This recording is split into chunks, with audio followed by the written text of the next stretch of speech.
सुनना तो सीख सकते हैं। Okay, so good morning, everybody. So you are from the physiotherapy college, right? Okay. So I am Dr. Swaleh Mujawar. I'm the assistant professor here, and we are having two sets of lectures for you. One are the psychology lectures and the psychiatry lectures. So today will be your introduction into psychology.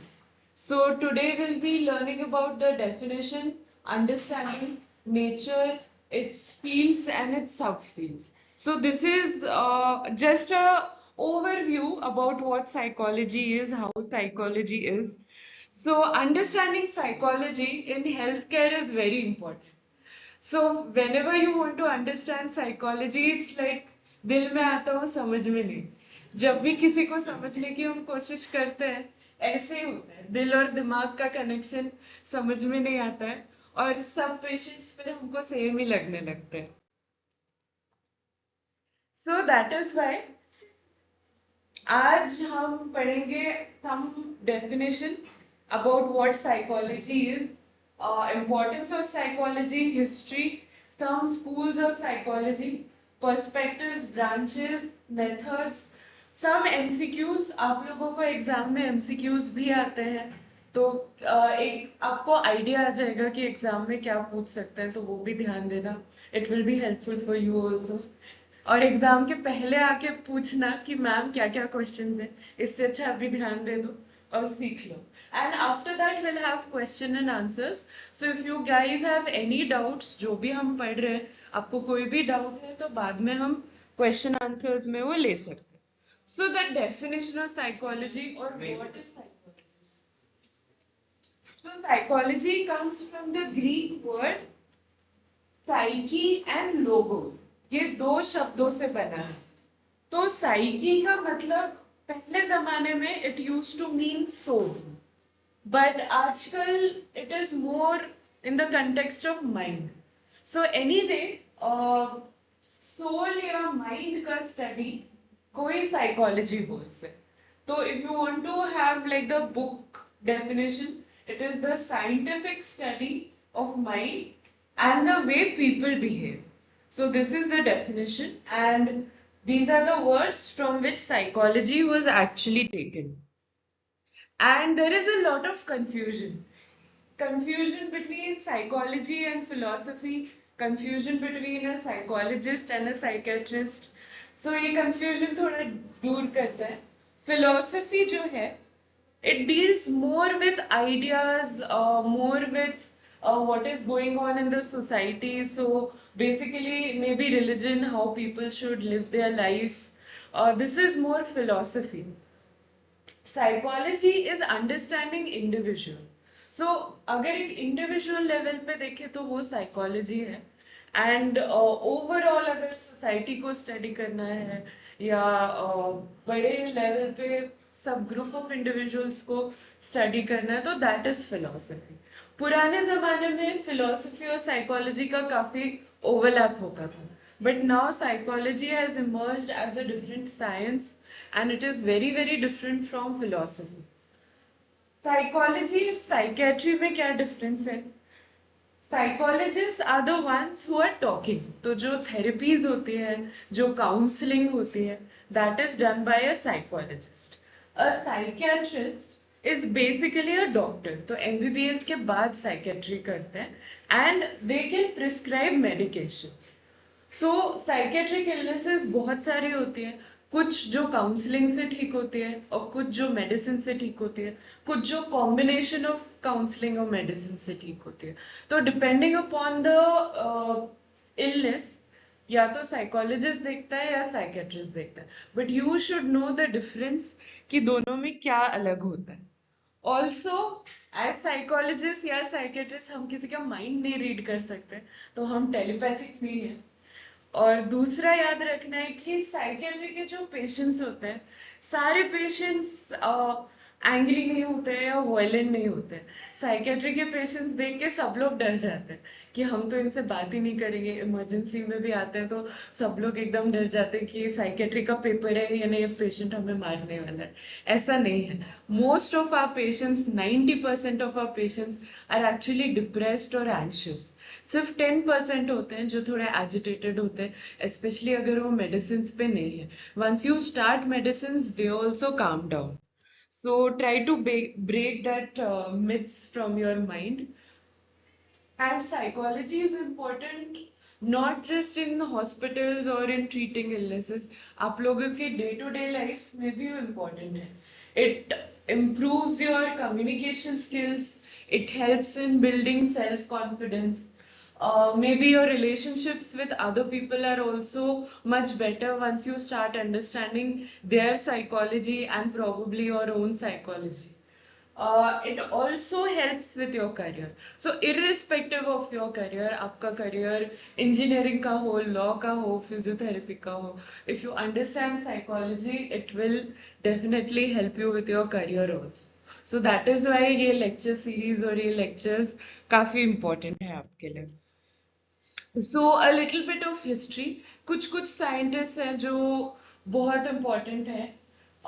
William Wundt was a German psychologist. He is known as the father of experimental psychology. So जैसे कि मैंने बोला कि पहले के जमाने में तो फिलोसफी जैसा ही साइकोलॉजी देखा जाता था, but William Hunt he established a experimental psychology clinic and उसने साइकोलॉजी को थोड़ा साइंटिफिक वे में डायरेक्शन में लेके गया और साइंटिफिक वे में लोगों को देखना सिखाया। सिगमंड फ्रॉइड का नाम आई थिंक सबने सुना होता है। साइकोलॉजी का अगर नहीं भी बैकग्राउंड हो तो Sigmund Freud is one of the most famous psychologist. And then Sigmund Freud's students were also there. So there was Skinner, there was and then William Wundt also, and then we have Carl Jung. So ये सब सुनने में आएगा. These are all important. But one or two scientists you should know very well.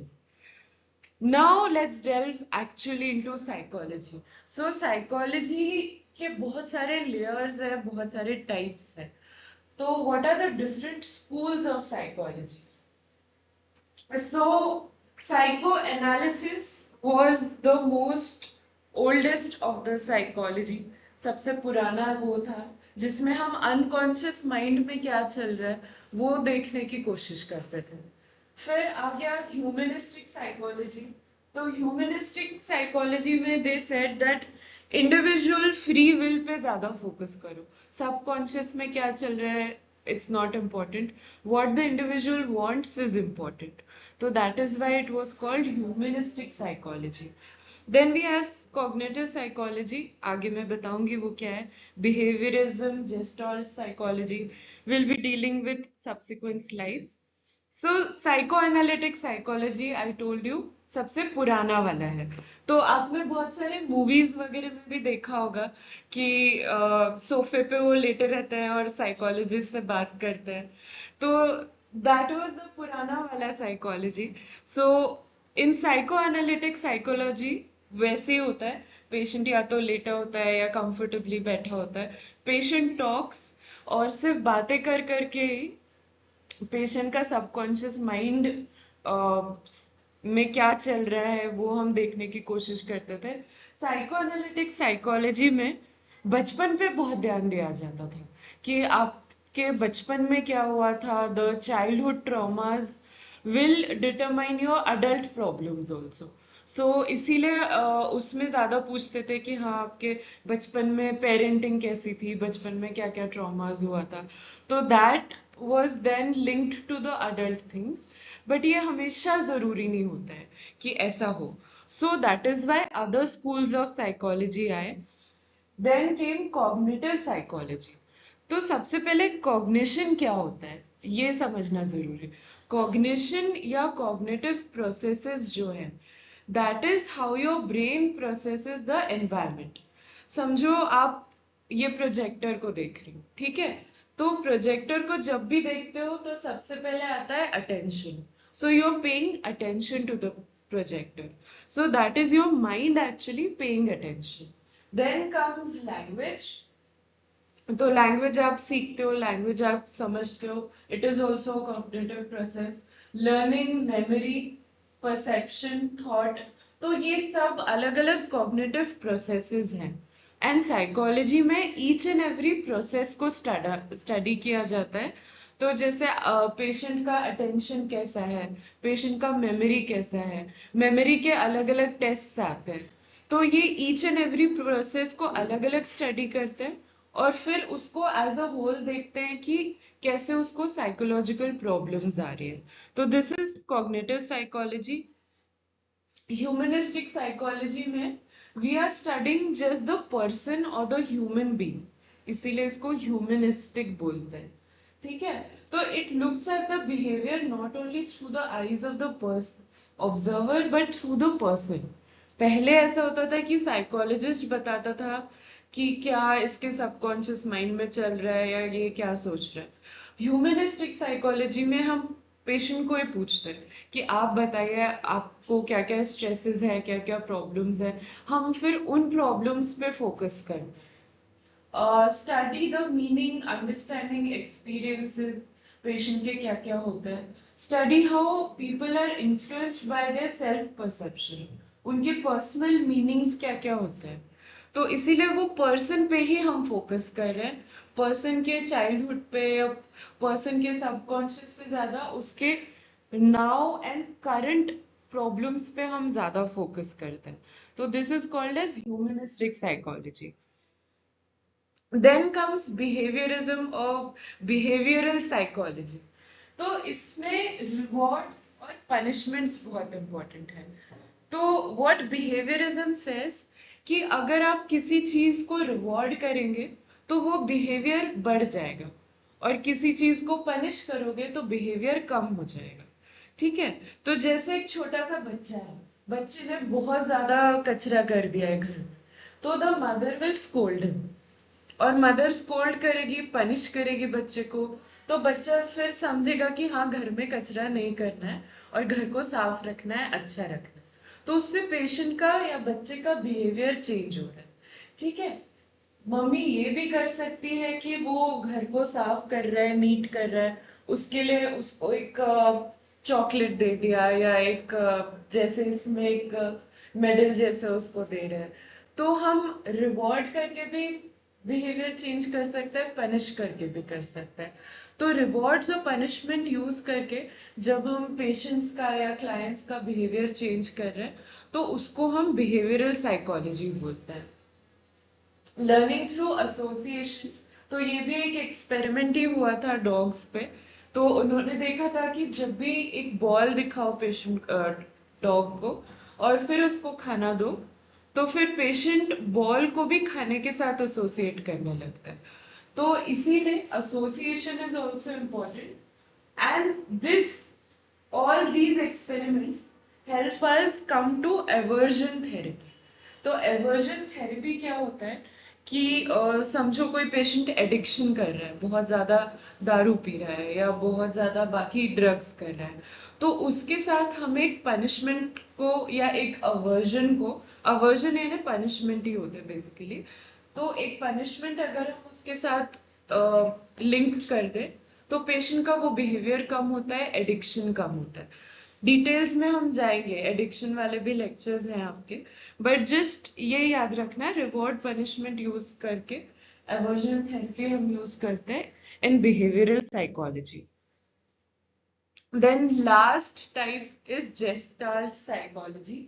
ये थोड़ा सा difficult है समझने के लिए, बट एकदम सिंपल आपको करके दिखाती हूँ कि आप इसको जब देखते हैं, सबसे फर्स्ट वाला जब आप देख रहे हैं तो यू आर सीइंग एक ब्लैक वाला आपको दिख रहा है, एक ग्रे वाला आपको दिख रहा है ना. लेकिन आपको कभी एक सिंगल स्क्वायर नहीं दिखेगा, एक सिंगल सर्कल नहीं दिखेगा. जब भी आप ये शेप्स को देखते हो उसको एज अ होल देख रहे हो. तो this is what gestalt psychology is, कि जब भी हमारा साइकोलॉजी काम करता है हम एक होल पिक्चर को, पूरे पिक्चर को देखते हैं। बहुत सिंपलिस्टिक टर्म्स में ये है। तो जेस्टॉल साइकोलॉजी में कुछ कुछ रूल्स होते हैं। Number one rule is proximity. तो प्रॉक्सिमिटी मीन्स आपको ब्लैक और ग्रे अलग अलग क्यों दिखा? क्योंकि ब्लैक वाले सब एक साथ हैं और ग्रे वाले क्लोज है। प्रॉक्सिमिटी मीन्स क्लोजनेस या एक साथ जो होता है। तो इसीलिए हमारा माइंड इसको परसीव करता है एक, ब्लैक वाला एक शेप है और ग्रे वाला एक शेप है because they are close to each other. Similarity, इसमें आप देख सकते हैं ब्लैक में सारे ट्राइंगल्स हैं तो इसलिए ये सिमिलर शेप्स हैं, इसलिए माइंड उसको एक साथ देखता है। तो एक सिंगल ट्राइंगल की जगह हमें एक पूरा शेप दिख रहा है। देन कंटिन्यूअंस वही है कि ये अलग अलग तीन सर्कल्स हैं बट हम उसको एज अ कंटिन्यूएशन देखते हैं। क्लोजर में भी वही है कि जब भी एक इनकम्प्लीट ऑब्जेक्ट हम देखते हैं our mind tries to complete that object. तो इसीलिए इसमें गैप है बट हमें ट्रायंगल दिखता है लास्ट वाले फिगर से because our mind is trying to complete it. तो a lot of times our mind plays games with us जिनको इल्यूजन्स बोलते हैं। तो इल्यूजन्स जो है मोस्टली जेस्टॉल साइकोलॉजी पे बेस्ड होता है। तो it's a very interesting concept once you start understanding it. तो this is basically how gestalt psychology works. अब आपको समझ में आ गया है कि डिफरेंट ब्रांचेस क्या क्या होते हैं। तो उसी पे से पर्सपेक्टिव्स भी आते हैं। तो जैसे हमने साइको एनालिटिक देखा था जिसमें वो सोफे पे लेटे होते हैं, तो साइको डायनेमिक भी साइको एनालिटिक साइकोलॉजी पे ही बेस्ड है। तो साइको डायनेमिक में इड, ईगो, सुपर ईगो आता है। ये भी हम आगे कवर करेंगे डिटेल में। पर साइको डायनेमिक में बेसिकली हम अनकॉन्शियस माइंड और बचपन में क्या चल रहा है ये इसमें देख रहे हैं। बिहेवियरल में क्या था? Very good. तो रिवॉर्ड एंड पनिशमेंट यूज कर रहे हैं तो that is behavioural psychology. Cognitive में अटेंशन था, मेमोरी था, अलग अलग लैंग्वेज, अलग अलग कॉग्निटिव प्रोसेसेस थे जिसमें से we were coming to cognitive psychology. Humanistic में क्या था?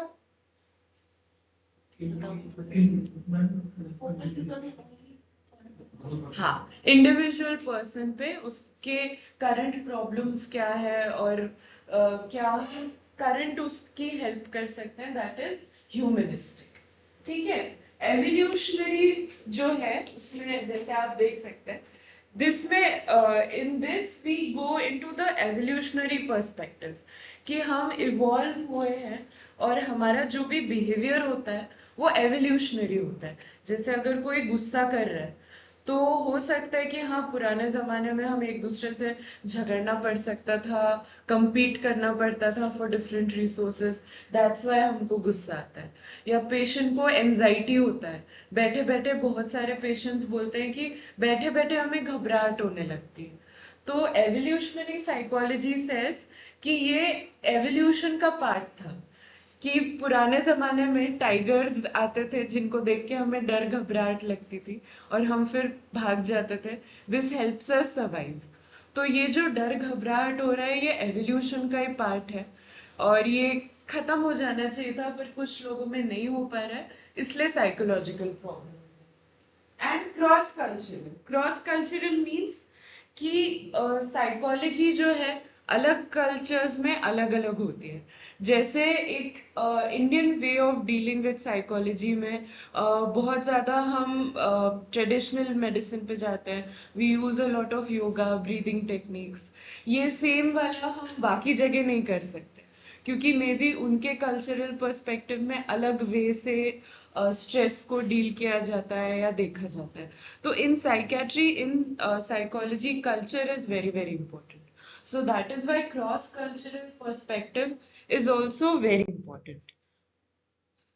अब एक और इम्पोर्टेंट है बायोलॉजिकल फैक्टर। सो कल्चरल और एनवायरमेंटल फैक्टर्स तो है ही, लेकिन अभी देखा गया है कि साइकोलॉजी में बायोलॉजिकल फैक्टर्स भी इम्पोर्टेंट है। तो आई don't know if you watched Munna भाई एमबीबीएस, बट उसमें वो बोलता है कि कुछ केमिकल लोचा है दिमाग में। तो that is actually quite accurate, कि आपके दिमाग में कुछ कुछ केमिकल्स होते हैं, उनको हम न्यूरो बोलते हैं, और ये न्यूरो से दिमाग में सर्किट्स बनते हैं। So all these neuro your circuits, ये सब एक बायोलॉजिकल पार्ट होता है। तो psychology is not just at your subconscious level या कल्चरल लेवल। आजकल देखा गया है कि ब्रेन में भी कुछ प्रोसेसेस होते हैं, ब्रेन में भी कुछ चीजें कम ज्यादा होती है, जैसे सेरोटोनिन कम होता है तो पेशेंट्स डिप्रेस्ड होते हैं, अनहैप्पी होते हैं। डोपामीन बढ़ता है तो पेशेंट्स एग्रेसिव होते हैं। तो इसीलिए बायोलॉजिकल पर्सपेक्टिव भी बहुत इंपॉर्टेंट है। सो this is one of the biological factors of looking at psychiatry and psychology. इतना समझ में आ गया? तो इसमें से ही, ये पर्सपेक्टिव्स में से अलग अलग फील्ड्स ऑफ साइकोलॉजी निकली है, तो वो भी आपको पता होना जरूरी है। जैसे cognitive psychology focuses on the cognitive processes जो आपने सीखा। फोरेंसिक साइकोलॉजी होता है जिसमें हम क्राइम सॉल्व करते हैं, आगे देखेंगे। सोशल साइकोलॉजी होता है, इंडस्ट्रियल साइकोलॉजी।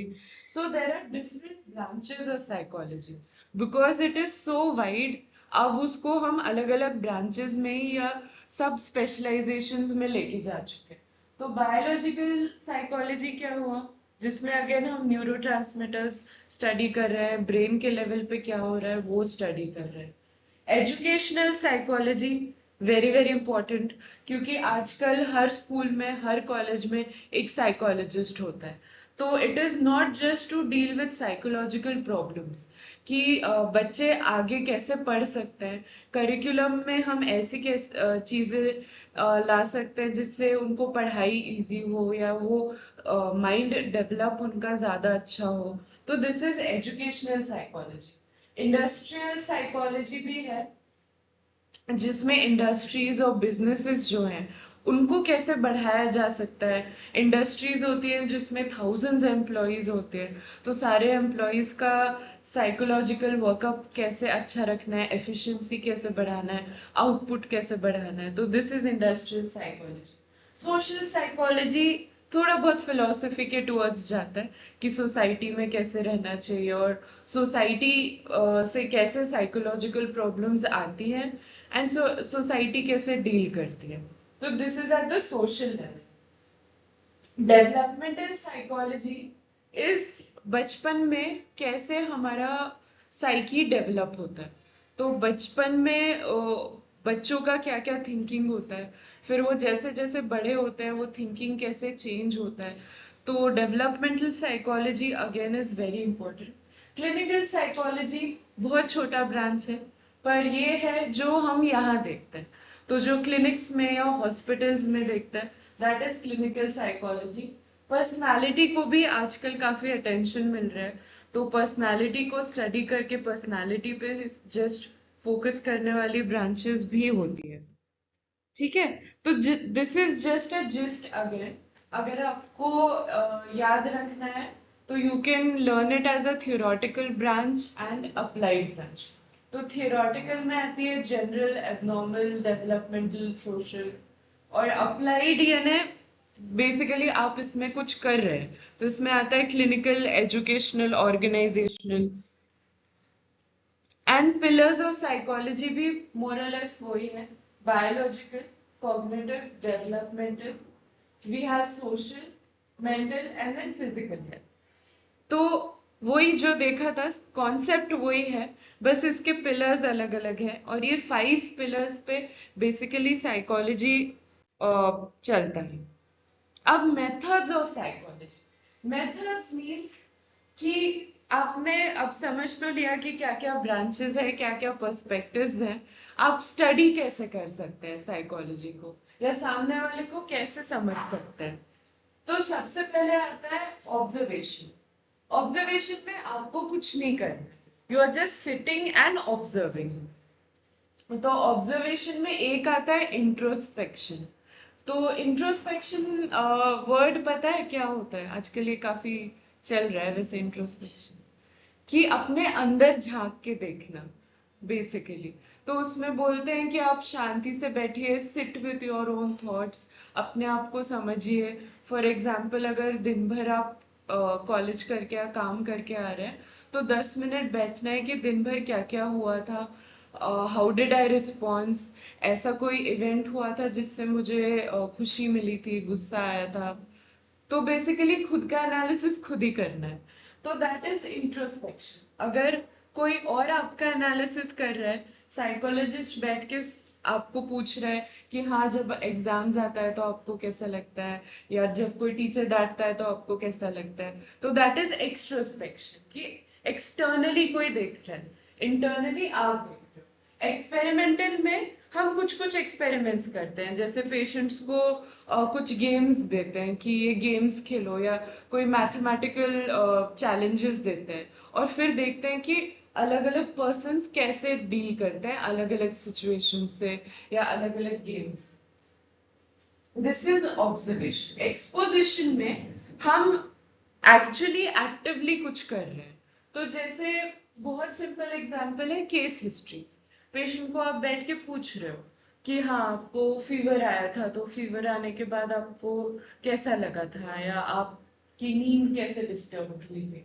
तो इसमें आता है case history, clinical, statistical, developmental. तो जो भी बेसिकली हॉस्पिटल में हो रहा है या एक्टिवली हम पेशेंट से इंफॉर्मेशन निकाल रहे हैं, दैट इज योर एक्सपोजिशन। ठीक है। तो अब आते हैं कुछ कुछ एमसीक्यूज पे, इससे पता भी चलेगा कि क्या समझा है और क्या नहीं समझा। So the first MCQ is, which of the following specializations in psychology deals with the diagnosis and treatment of mental disorder? So क्या लगता है आपको? फिर से सोचो सारे। एक्सपेरिमेंटल में हम सिर्फ एक्सपेरिमेंट कर रहे हैं, डायग्नोसिस भी कर रहे हैं और ट्रीट भी कर रहे हैं, है ना? तो क्लिनिकल। ठीक है। तो जब भी एमसीक्यूज आते हैं ना, एकदम जल्दबाजी में मार्क मत करो, थोड़ा सोचो। दो जो ऑप्शंस होते हैं, दो वाले हमेशा सिमिलर होंगे। जैसे क्लिनिकल और एक्सपेरिमेंटल जो है आपको कंफ्यूज करने के लिए होता है, इवन इन योर नीट दो वाले होंगे जो कंफ्यूजिंग रहेंगे। तो इसलिए थोड़ा सा ध्यान रखना है और अच्छे से पढ़ना। ठीक है। The word psychology comes from Italian, Greek, Latin. हाँ।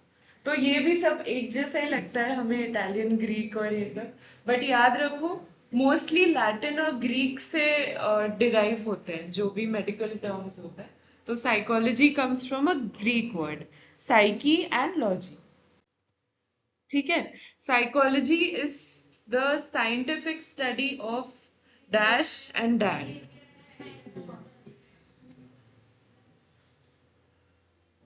गुड। तो इसीलिए इसमें आप देखिए दो फिल इन द ब्लैंक्स है, तो दोनों पे ही ध्यान रखना है। अगर सिर्फ एक आप देखोगे तो ऑप्शन बी भी ठीक लगने लगेगा फिर, या सिर्फ मेंटल स्टेट देख लोगे सी में और फिजिकल आप देखोगे नहीं तो कंफ्यूज हो जाओगे। तो पूरा अच्छे से पढ़ना है और एक एक वर्ड पे ध्यान देना है। ये आज के डिस्कशन में मैंने आपको पढ़ाया नहीं है, पर this is just again common sense. A lot of times आपको एमसीक्यूज ऐसे आ सकते हैं जो आपने पढ़े ना हो या जो हमने आपको पढ़ाए ना हो, पर थोड़ा बहुत कॉमन सेंस अगर लगा लोगे तो भी ये यूज हो सकता है। तो इंडिविजुअल डिफरेंस। ठीक है। तो इसीलिए अगर ऐसा कोई क्वेश्चन आता है जो कभी नहीं देखा है या कभी ये टॉपिक पढ़ा नहीं है, तो भी डरना नहीं है, थोड़ा सा अटेम्प्ट करने की कोशिश करना है। यूजुअली इजी होता है, लॉजिक थोड़ा लगा लो तो हो जाता है। ठीक है। एंड विद दिस आई आज का तो लेक्चर खत्म होता है, लेकिन पिक्चर अभी बाकी है। साइकोलॉजी बहुत बड़ा टॉपिक है, तो इसीलिए we have divided into two lectures. आज का लेक्चर फिर से जाके थोड़ा रिवाइज करके आना नेक्स्ट क्लास के पहले। तो वी विल रिवाइज पिछली क्लास में क्या हुआ था, और फिर अगेन थोड़ा और साइकोलॉजी का अंडरस्टैंडिंग में हम डाइव करेंगे। तो सेम टाइम सेम प्लेस। पर आज के लेक्चर्स में किसी को कोई डाउट्स है, कुछ पूछना है? किसी को कुछ समझ में नहीं आया, कुछ कॉन्सेप्ट है जो फिर से समझाना है या फिर से बताना है? नहीं। ठीक है, ठीक है, thank you so much for listening. And next lecture में भी कोई डाउट्स है जो आज आपको समझ में नहीं आया, तो नेक्स्ट लेक्चर में भी हम वो डाउट्स ले सकते हैं। So today we are going to continue that same discussion. So I am Dr. Swaleha Mujawar, Assistant Professor here. And whenever we talk about psychology, we start with definition, we start with importance. Last time we had seen a little bit about the history of psychology, schools, perspectives, different branches. ठीक है, ये सब हो गया है. Methods, MCQs, question answers. All this was covered in the previous lecture, so that you can again check on YouTube and revise. Today we are going to learn about the role of psychology in various fields. So this is very interesting कि psychology everyday life में psychology कहाँ कहाँ आता है, तो बहुत interesting है, बहुत practical है, तो मजा आएगा पढ़ने में. So just pay attention and last में हम थोड़ा सा देखेंगे कि अलग अलग jobs क्या क्या है, ठीक है. Then we'll look at some questions. आपको एग्जाम्स में क्या क्या क्वेश्चंस पूछे जा सकते हैं and some MCQs also. So psychology पुराने जमाने में या what was called as traditional psychology, it used to focus on mental illnesses. So traditional psychology में देखते थे कि जो भी मेंटली इल है उसको -10 से 0 तक या नॉर्मल तक लेके आए. But now the current psychology और अभी अपकमिंग साइकोलॉजी जो है वो है positive psychology. So positive psychology यानी नॉर्मल लोग हैं, पर नॉर्मल लोगों को भी और आगे कैसे बढ़ा सकते हैं, जैसे आप हैं, मैं हैं, बट एवरीडे लाइफ में हम साइकोलॉजी यूज करके how can we use it to our advantage. So this is positive psychology. So even in mentally well-being people, we can use psychology. So let's dive into what all aspects are there, या हम क्या क्या कर सकते हैं psychology में. So सबसे पहले तो education. So psychology has a very important role in education. All of you are having psychology lectures, but even in schools, psychology is being taught.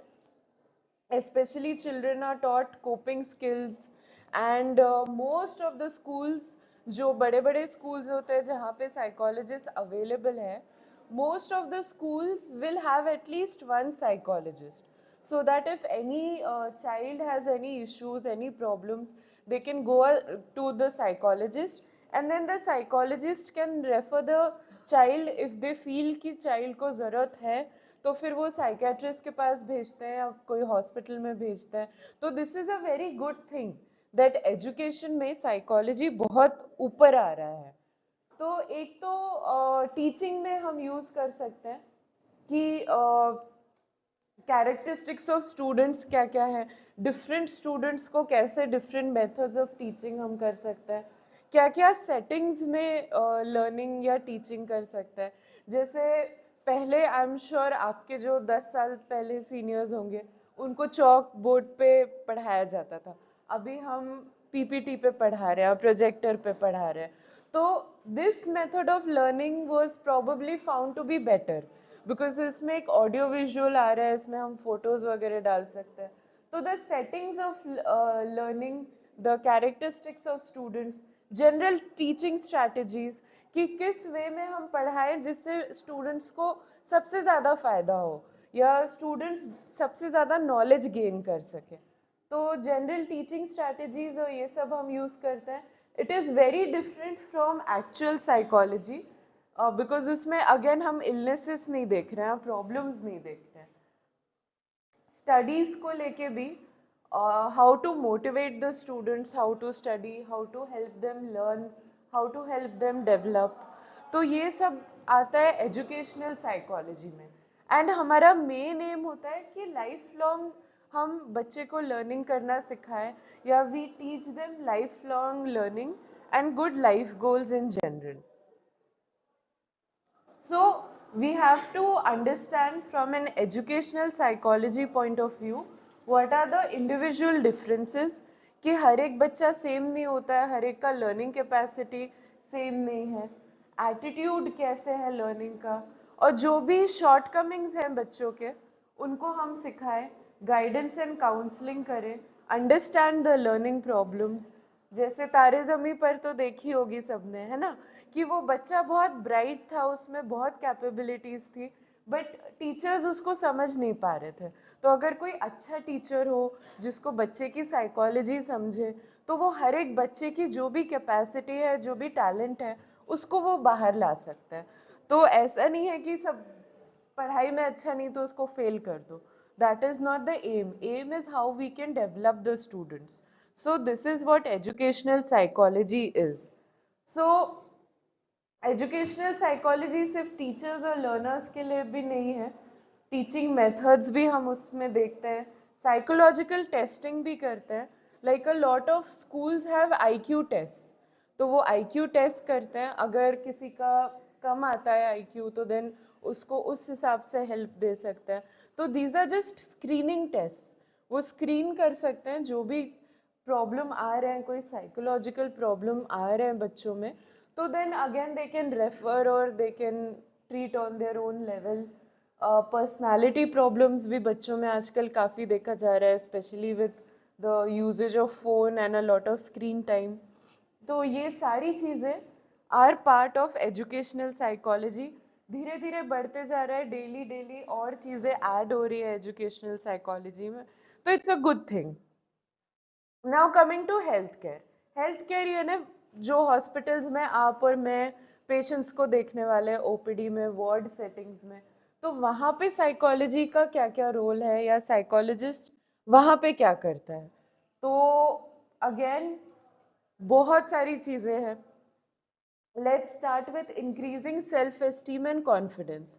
तो पेशेंट साइकेट्री का हो, मेडिसिन का हो, ऑर्थो का हो, अ लॉट ऑफ टाइम्स पेशेंट को self confidence नहीं होता है कि अब मेरा पैर फ्रैक्चर हो गया, अब मैं 1 महीने तक बेड रिडन हूँ, तो मेरा क्या होगा। तो उनका सेल्फ एस्टीम, सेल्फ कॉन्फिडेंस काफी लो होता है। Sometimes they have problems in the family, some relationship problems, so we can help improve that. We can increase the wellness and life satisfaction in general. कोई भी डिसीज होती है तो wellness कम ही होता है, लाइफ सेटिस्फैक्शन कम होता है, reduce stress yes, recovery from mental disorder yes, पर ये एक ही पॉइंट है। जब भी हम सोचते हैं कि साइकोलॉजिस्ट क्या करते हैं, हमें लगता है सिर्फ मेंटल डिसऑर्डर से करते हैं, बट नहीं, ये बाकी भी चीजें हैं, not just mental, they help with coping of medical conditions also. Goal setting and attainment, की हाँ ठीक है, आप 1 महीना बेड रिडन हो, 1 महीने बाद आप क्या क्या कर सकते हैं, वॉक करना स्टार्ट करेंगे, 30 मिनट्स वॉक करेंगे, 45 मिनट्स, 1 आवर। तो these are the goal settings that we do and increase motivation to change because they are facing some adjustment problems। तो हम उनको मोटिवेट करते हैं, उनको हेल्प करते हैं एडजस्ट करने में, जो भी उनकी लाइफ में चेंजेस हो रही है उनके साथ। So these are so many things that a psychology can do in healthcare. And our key concepts, key goals हमारे हैं, एक तो हेल्थ प्रमोट करना है which is the main factor, but bio psycho social, yesterday also we had seen, तो हम biological aspect, psychological, social, तीनों aspects को कवर कर रहे हैं, एंड सोशल एस्पेक्ट बहुत बहुत इंपॉर्टेंट है। Coming to cognitive factors, cognitive यानी बेसिकली आपका दिमाग कैसा चल रहा है, दिमाग के प्रोसेसेस कैसे चल रहे हैं। तो अ लॉट ऑफ टाइम्स जब कोई बीमार होता है तो उसका अटेंशन कंसंट्रेशन ठीक नहीं होता है, उसको कभी कभी मेमोरी प्रॉब्लम्स आने लगती है। तो अगर ये प्रॉब्लम्स हैं तो भी हम हेल्प करते हैं। And then behavioural factors, behavioural factors ये ना वही, अगर पेशेंट बेड रिडन है तो थोड़ा चिड़चिड़पना एक्सपेक्टेड है, उसका नींद, खाना सब चेंज हो जाता है। तो how to help the patient change his behaviour, कि जो इरिटेबिलिटी है या जो डिप्रेशन है वो सबको कैसे डील कर सकते हैं, वो भी इसी में आता है।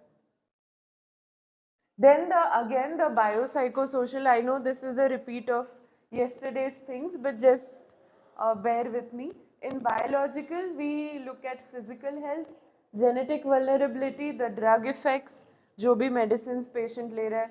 Social में family circumstances कैसे हैं, family relationships कैसे हैं. Psychological में again coping skills, social skills, self esteem. So ये सारी चीजें हमें देखनी होती है.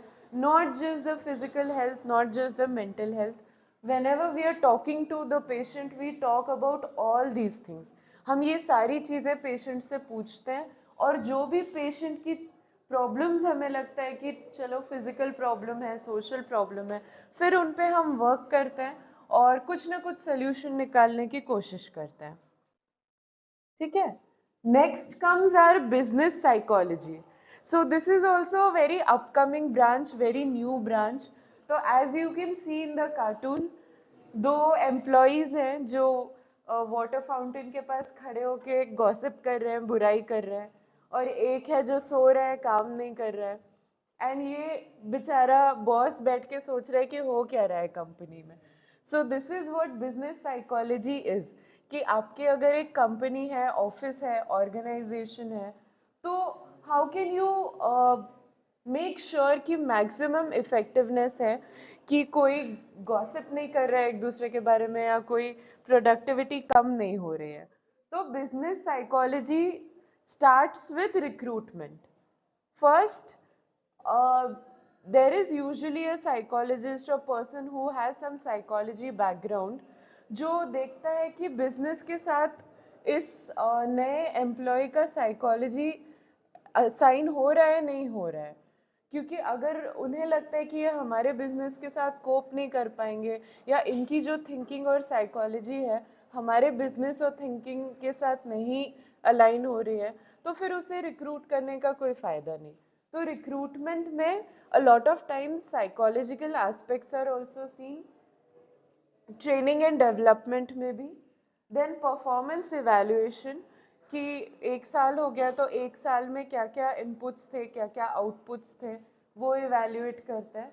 Then very important, employ satisfaction and work life, कि अगर आपके ऑफिस में 10 लोग काम कर रहे हैं, वो कितने सेटिस्फाइड है, कितने खुश हैं उस कंपनी में. And then a general organisation development and management. तो पूरी कंपनी को कैसे डेवलप कर सकते हैं, कैसे मैनेज कर सकते हैं, ये सब चीजें साइकोलॉजी के अंदर आती है. एंड बिजनेस साइकोलॉजी में बहुत सारे अलग अलग ट्रेनिंग फॉर्मेट्स आ गए, अलग अलग बुक्स आए हैं बिजनेस साइकोलॉजी पे. So if any of you is interested, you can read those books also. So one is individual assessment. Performance appraisal हम कर सकते हैं. Personal recruitment, job analysis, organisation culture, quality, occupational health. तो all these things are part of your business psychology और industrial psychology. So individual level पे हम क्या कर रहे हैं कि देख रहे हैं कि एंगेजमेंट है, प्रोडक्टिविटी है, टीम बिल्डिंग है. And usually this is done by the psychologist. Overall large scale पे, business scale पे, there are strategic psychologists जो strategies बनाते हैं कि हम business को कैसे बढ़ा सकते हैं, या business लो चल रहा है, या customers आ नहीं रहे हैं, तो customers लाने के लिए हम क्या कर सकते हैं. तो focus is usually on market कैसा चल रहा है, business operations कैसे हैं, स्टेक होल्डर्स को हम कैसे एंगेज रख सकते हैं, कॉर्पोरेट गोल्स कैसे मीट कर सकते हैं. तो these are also very important from the business point of view. And again इसका साइकोलॉजी काफ़ी अलग होता है, और इसके लिए भी बिजनेस साइकोलॉजिस्ट अलग होते हैं जो बिजनेस को डेवलप करने में मदद करते हैं और आगे बढ़ाने में मदद करते हैं. ठीक है. इसमें थोड़े बहुत आते हैं आपके ह्यूमन रिसोर्स, जो एग्जीक्यूटिव्स होते हैं, कंसल्टेंट्स होते हैं, अगेन साइकोलॉजिस्ट भी इसमें आ जाते हैं. एंड मोस्टली फोकस होता है ऑन प्रोडक्टिविटी, कि बेसिक हम बिजनेस की प्रोडक्टिविटी कैसे बढ़ा सकते हैं. Now coming to another very important branch of psychology is criminal psychology. कि लोगों को पता है कि ये गलत है, पर फिर भी वो गलत काम करते हैं, उनको पता है कि जेल जा सकता है, पर why do criminals do these things, या why do people do criminal things? So crime के भी बायोसाइकोसोशल एस्पेक्ट्स हैं. Whenever somebody commits a crime, depends upon the age and gender, तो देखा गया है कि यंग एज में ज्यादा क्राइम्स होते हैं, मेल्स में ज्यादा क्राइम्स होते हैं. Sometimes it is genetics also. So genetically people might be predisposed to aggression, they might be predisposed to taking shortcuts, और उन्हें लगता है कि हम अगर कुछ गलत करेंगे तो हमारे कोई consequences नहीं होंगे. तो ये सबका एक जेनेटिक बेसिस भी होता है. Then some physiological reactions also, कि कुछ गलत करके उन्हें बुरा नहीं लगता है, रिमोर्स नहीं होता है, गिल्ट नहीं होता है. तो these are also biological level. Tissue health पे भी a lot of times when people are sick, या they are in need of something, या sometimes they have addictions, then they also go into these criminal activities.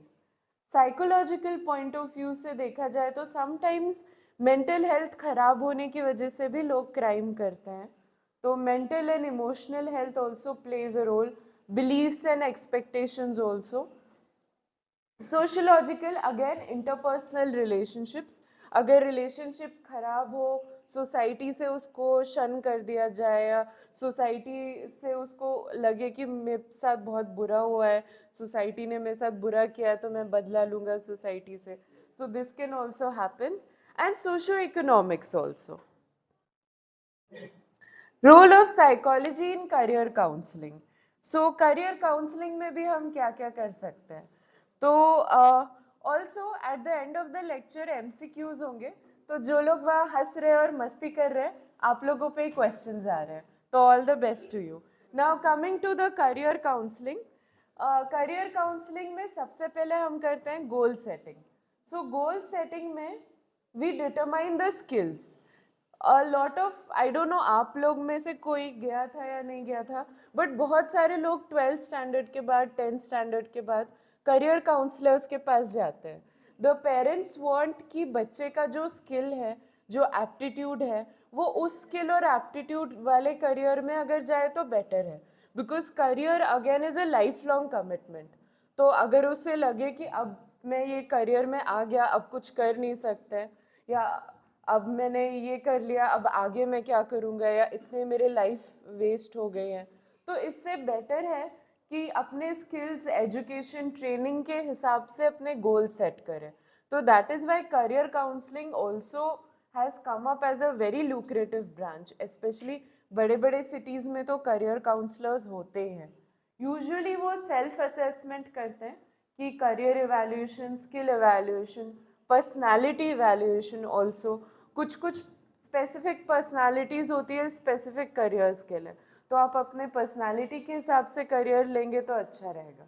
Then again industry assessment, कि जो industries हैं उसमें क्या क्या नए skills आ रहे हैं, क्या क्या नए करियर्स हैं जो अपकमिंग है, जिसको हम इस सूटेड इंडिविजुअल को डाल सकते हैं.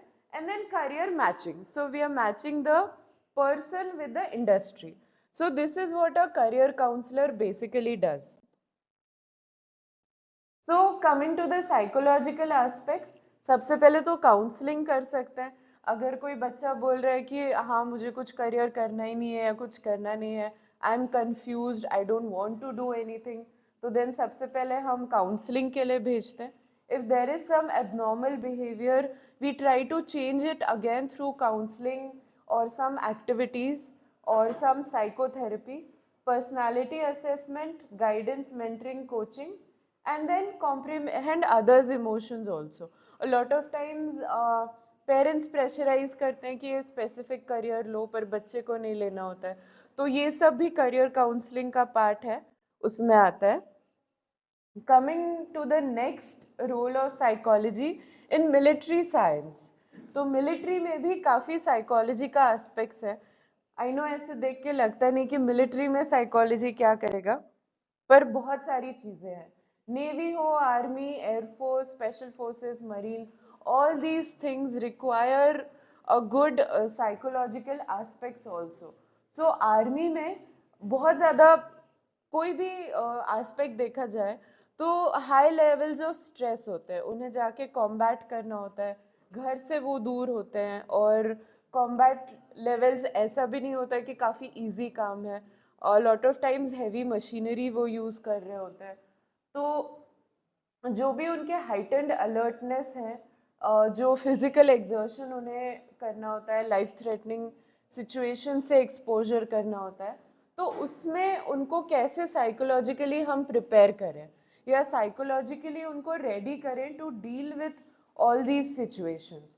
सो जो भी टाइप का फोर्स हो, हर एक में एक साइकोलॉजिकल एस्पेक्ट होता है जिसमें उनको कैसे डील करना है स्ट्रेसफुल सिचुएशंस सिखाया जाता है। It's a very important part of army.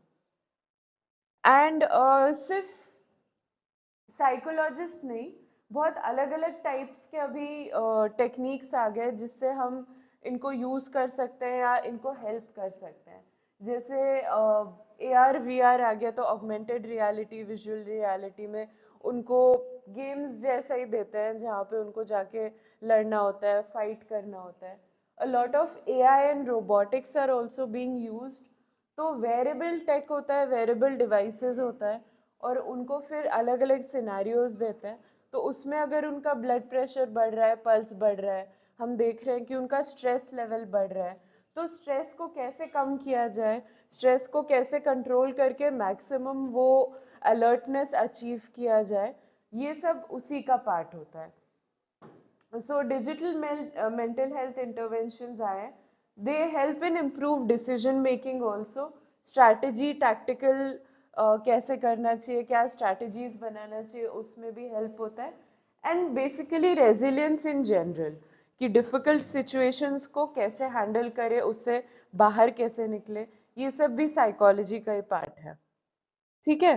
Sports psychology again very very important, very lucrative branch again. Again any type of sports हो, वो बैडमिंटन हो, साइकिलिंग हो, बास्केटबॉल हो, most of these sports are involving a psychologist. So what are the roles and responsibilities of a sports psychologist? First, help athletes mentally recover, जो भी उनकी injuries हो, physical injuries हो, मेंटल इंजरीज हो, जो भी उनके साथ गेम में बुरा हुआ है, उनसे बाहर निकलने में हेल्प करे। मेंटल स्किल्स टीच करे, तो yoga, meditation, against stress and relaxation techniques, we help them enjoy the game so that again उनकी productivity काफी high हो, and help them enhance the performance by using various psychological techniques. Now coming to the jobs, तो now that we know कि psychologist का role क्या क्या होता है, इसी role पे से you can just contemplate कि क्या क्या jobs हो सकते हैं। तो एक हो गया consumer psychologist, which will help in business and other industries. School psychologist हो गया, जो एजुकेशनल साइकोलॉजी का पार्ट है।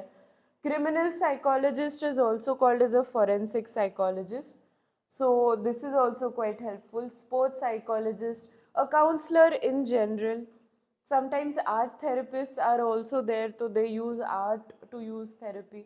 तो साइकोलॉजी रिलेटेड जॉब्स बहुत सारे हैं, बहुत अलग अलग है। ऐसा नहीं है कि साइकोलॉजिस्ट सिर्फ हॉस्पिटल्स में काम करेंगे या मेंटल हेल्थ इंस्टीट्यूशंस में काम करेंगे। Most of the aspects of most jobs do require a psychologist, and जितने भी बड़े स्कूल्स हैं, बड़े इंडस्ट्रीज हैं, वो तो साइकोलॉजिस्ट को रखते ही रखते हैं। ठीक है। So with this we finish with a small amount of information जो मैं आपको देना चाहती। अभी एग्जाम्स में देखते हैं, तो जब भी आपके एग्जाम्स आएंगे, तो एग्जाम में शॉर्ट क्वेश्चंस पूछ सकते हैं। Short questions can be just the definition of psychology, the importance of psychology, history of psychology क्या क्या है, what are the different schools, perspective, methods, branches, सब कुछ वो कवर हुआ ही है पिछले लेक्चर में, तो ये पूछ सकते हैं। Long question can be just the definition, understanding and nature of psychology. So अगर ऐसा लॉन्ग क्वेश्चन आता है अबाउट इन जनरल साइकोलॉजी, तो जो फर्स्ट लेक्चर था, सेकेंड लेक्चर था, दोनों का नोट्स आप बना लीजिए, कंबाइन करके वो लिखना है। Role of psychology in various fields, again this is a long question, तो ये भी पूछ सकते हैं। So just be prepared, these are the type of questions which will be asked. सो आपके इसमें शॉर्ट क्वेश्चंस होते हैं, लॉन्ग क्वेश्चंस होते हैं, और फिर कुछ एमसीक्यूज होते हैं। So these are the short and long. अब आते हैं एमसीक्यू पे, ठीक है?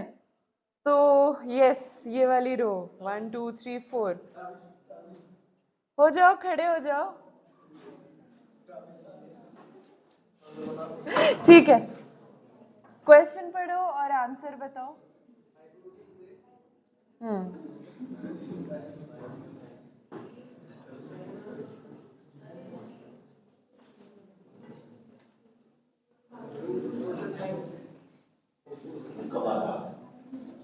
ठीक है, बैठो, नेक्स्ट खड़े हो, पढ़ो।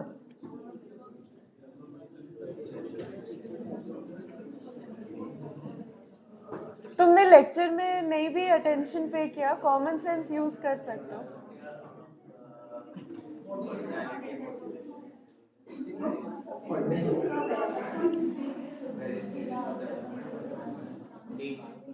Answer is D. Okay, good, sit. Read the question and tell me the answer. General psychology deals with D, fundamental, that is the all branches of psychology. ठीक है? Developmental psychology अलग होता है, personality psychology अलग होता है. Answer is D. ठीक है? Next. ये पिछली क्लास का है, तो थोड़ा सा डिफिकल्ट हो सकता है.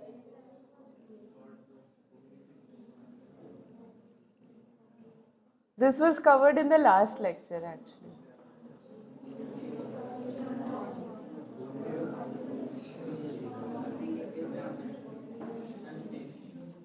A नहीं, C भी नहीं, D, D. Whenever, हाँ, जो cognitive word है ना, that is thought process, different thought processes. So thought process is the main component of cognitive perspective or cognitive psychology.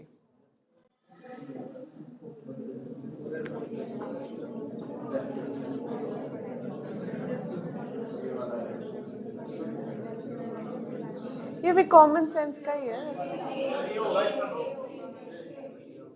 A. So psychology in the workplace is the subject matter of industrial and organization. ठीक है? Academic, educational वाला हो गया, clinic, hospitals वाला हो गया, social psychology is in general social. ठीक है? तो अब MCQs कर पाओगे थोड़े बहुत solve, short question, long question भी. ठीक है? So thank you so much for listening. अगर कोई डाउट है, किसी को कुछ पूछना है,